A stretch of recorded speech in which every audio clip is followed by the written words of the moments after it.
এটা যেরকম আমরা সবসময় নেই, বুঝছেন? হ্যাঁ, আমরা যেরকম প্রতি বছরে এটা নেই, যেরকম এটা খাওয়ার পরে যেরকম দই বড়াটা হইলো একটা একটা আপনার হজম শক্তি, যেরকম মুখের লুচি বাড়ায়, পেটের লুচি বাড়ায়। কারণ রমজানে সবাই ভাজাপুরি যখন খায় তখন আপনার এই পেটের একটা ট্রাবল দেখা যায়, পেটের শক্তি হজম হয় না।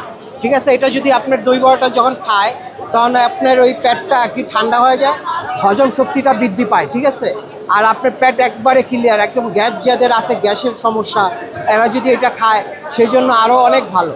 এটা হইলো আপনার সম্পূর্ণ খাওয়ানটা হইলো একটা দইয়ের মধ্যে, আর দই বড়াটা হইলো আপনার মাছকালাই ডাল, অরিজিনাল মাছকালাই ডাল। এটা যখন আপনার এখানে প্রতি বছরই এরা এখানে বসে, এখান থেকে আমরা সবাই এটাকে কিনে নিই। এটা অনেক ভালো, এটা সবাই নিতে পারে। যেমনটি দই বড়ার যেই দই বড়াটি রয়েছে সেটি সম্পর্কে একজন ক্রেতা বলছিলেন, আব্দুল জব্বার যেই দই বড়া বিক্রি করেন সেটি সম্পর্কে একজন ক্রেতা জানাচ্ছিলেন আমাদের।